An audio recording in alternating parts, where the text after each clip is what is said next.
Y'all are changing up the topic on the fly. We are. Yeah. It's something that happened to me last night, or it didn't happen to me, it happened to somebody that I saw last night. Yes. And it got me to thinking, so, last night, I, as a favor for a friend, allowed a company to come into my home and demonstrate a product. Okay. Okay. Yeah. And she was a little bit late, and I'm very punctual, so I was irritated, but. You irritated? Yeah, No. You know, Rick and I talk about this all the time, about how laid back you and I are. Yeah, we're so laid back. But I was trying to be nice, because my friend was there and didn't want to look like a jerk. But I was like, she's 12 minutes late. Okay. And anyway, the place where she had been before to demonstrate, she had been bitten by their dog.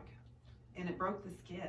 Oh. Like it could have been a bad bite. So, I mean, it was on her ankle. So, but anyway, and it just got me to thinking, because we're talking about personal exposures the last few times that we've talked. Yeah. And dog bite claims are more common than you would think they are. So who's responsible for a dog? I mean, I'm assuming if it's my dog, I'm responsible for the dog bite claim. Yes, the homeowner is responsible for the dog bite, or the owner of the animal. Okay, and so how am I covered? Let's say I take my dog with me on a walk somewhere, and my dog bites someone. I'm responsible for that. Yes. What policy would cover me for that? Your homeowner's policy should cover you, but you need to make sure that you're not with a company that has specific exclusions about certain types of dogs. Right. Okay. So there's certain breeds of dogs that could be excluded off the policy. Now, the majority of the ones that you what's the dog that you think would be the most one to be excluded? I would say the pit bull.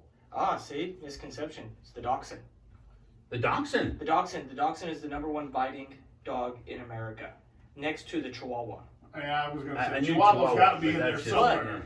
We're talking in frequency Chihuahuas versus have the severity. short- Right. It's frequent. Yeah. Yeah, so you have frequency versus severity. So you have the Chihuahuas and the Dachshunds, who are the most frequent biters. Right. Severity claims come from the Pit- larger the breeds, larger the breeds. pit bulls, the German German Shepherds. shepherds, and all those. Oh. So, with that said, you got to be very, very careful of.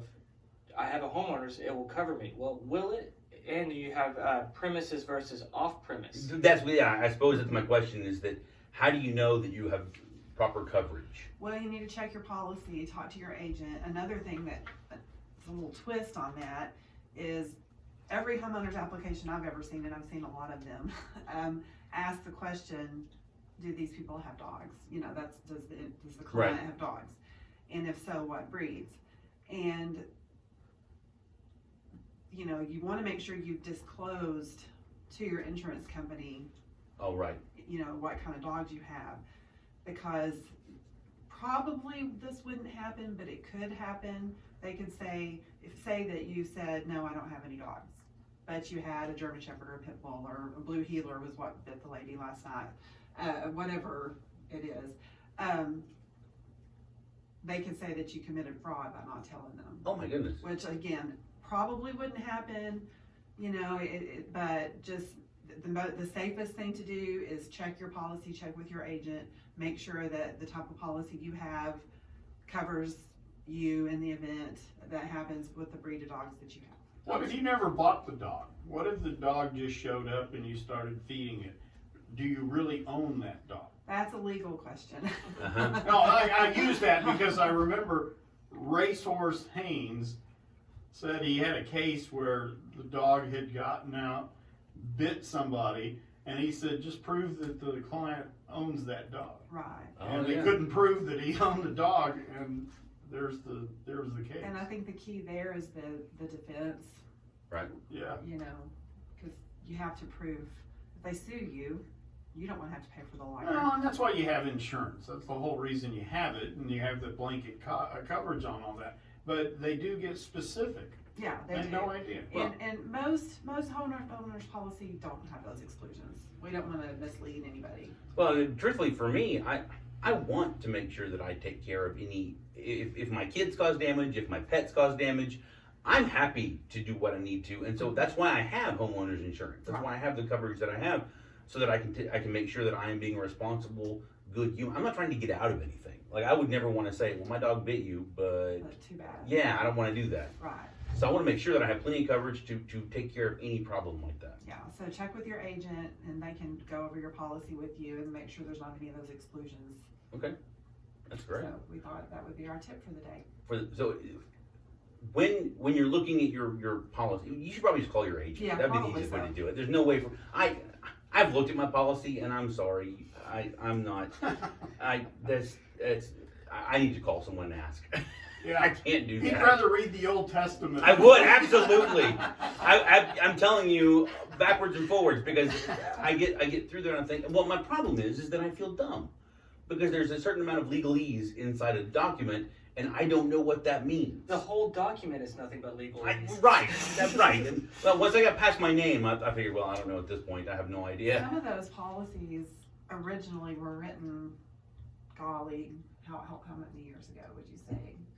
In the 30s, 1930s. 30s, Oh, so they 40s. still have that, what's called the boilerplate clauses. And then all that stuff. they update them, but they still have all that. I think mine may have been Middle English. If thou dost have a dog. Yes. My favorite are the ones where they, it's like a pollution exclusion. So they excluded here, then they added back over in this section, but then they added back, or excluded in this one, then re-added back with a lower limit, and then put another exclusion in there. So if you read one part of the document, you're like, oh, I don't have pollution. Then you read another, you go, oh, wait, I do. Then you read it again, you're like, wait a minute, which one do I actually have? So that's where it gets really confusing. I have a confession. You know the song, Blessed Be the Name of the Lord, where it says, He gives and takes away. Yeah. Okay. That reminds me of insurance policies. But basically, because they do. what you're saying is, They give you everything. Yes. And then they start taking away. And then they give it back a little bit. and that's why you call your agent. Right. And that's why you don't try to sit down and just figure it out yourself. You call your agent to make sure that you absolutely have the, and you need to do that before there's a problem. That's right. You need to make Absolutely. sure. Don't risk it. And so schedule a time. How frequently should people be reviewing their policy? I would say every year. What do you say, Brad? I'd say every year is the Minimum. minimum, but every 2 to 3 years because products do change. Like right now, the marketplace, it's the Texas auto policy that is changing up right now. Right. The market is very fluid. Okay. So you have ups and downs. You have companies trying to figure out where they are in the marketplace and what to do. Because right now, a lot of companies lost money. Right. When you lose money, what do? They either raise rates or change their policy. So right now, I would suggest your auto policy needs to be reviewed every year, right now, until it starts slowing down. Your homeowners, at the moment, the market's stable, so there's no fluctuation. It's just smooth at the moment. So your homeowners, every 2 to 3 years would be fine, but every year would be perfect. And if you have a major change, Yes. if you do something big, If if you go out and purchase a pit bull dachshund mix, you definitely want to call Yeah, you you guys. definitely. And you also have to look at switching companies. If you switch from one company to another, and to save money or for whatever reason, then you really need to review that before you make that decision. Excellent. Thank you guys so much. Good All right. tip today. Good tip. How do we get a hold of you? Oh, you can come by and see us at Sierra Bank. We're the second floor. Or you can call us at 940-549-2525 or visit us on the web at brianins.com. And that's Brian with a Y, ins.com. Brad, Sonia, thank you. Thanks, See guys. you next week for the insurance tip of the week from Bryant Insurance. Come back and do